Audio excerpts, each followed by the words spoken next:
Magandang araw mga ka-aerial defense, may ibabahagi na naman ako sa inyo dahil ngayong araw na ito ay may bagay tayong pag-uusapan.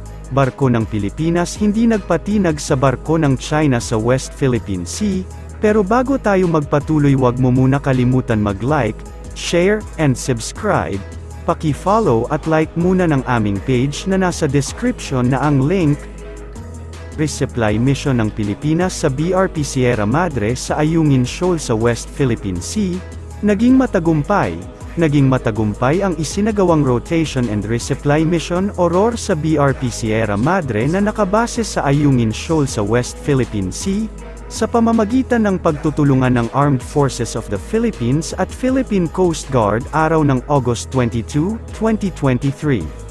Batay sa impormasyon mula sa National Task Force West Philippine Sea at National Security Council, ito umano ay sa kabila ng muling pagtatangkang pagpigil ng mga barko ng China Coast Guard at Chinese Maritime Militia vessel sa dalawang resupply boat ng Pilipinas na Anaiza May 1 at Anaiza May 2, kasama ang Philippine Coast Guard vessels na BRP Cabra at BRP Sindangan. Sa tulong na ng Philippine Navy vessels ay ligtas na nakarating at nakapaghatid ng supply para sa mga sundalong nakabase sa nasabing isla. Samantala, pinuri at pinasalamatan naman ni National Security Advisor Eduardo Año ang ipinakitang dedikasyon, tapang at determinasyon ng sandatahang lakas ng Pilipinas at mga tauhan ng PCG sa kabila ng mga panganib na maaari nilang kaharapin upang mapangalagaan ang karapatan sa soberanya ng bansa. Naging matagumpay ang resupply mission ng BRP Sierra Madre sa Ayungin Shoal, ayon sa National Task Force for the West Philippine Sea.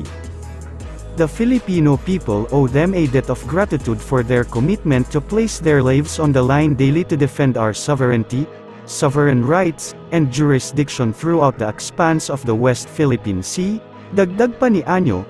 Sinabi pa ng National Task Force for the West Philippine Sea na magkakaroon ng rotation at resupply o ROR mission na magdadala ng ilang pang supplies, bago pa man ang matagumpay na misyon, na mataan ng Estados Unidos sa tulong ng Automatic Identification System ang anilay close encounter sa pagitan ng sasakyang dagat ng Philippine Coast Guard at mga dambuhalang barko ng China Coast Guard sa gitna ng makapigil hiningang resupply mission, na makailang ulit ng hinarang ng mga Tsino sa karagatang pasok sa 200 nautical mile Philippine Exclusive Economic Zone, partikular na tinukoy ng Estados Unidos ang insidente kung saan nasipat ang 4 ng CCG vessels na nakaabang sa pagdating ng BRP Sindangan at BRP Cabra sa bunganganga ng Ayungin Shoal.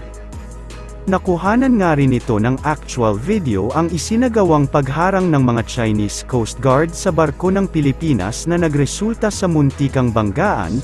Narito po ang buong video, panoorin po ninyo.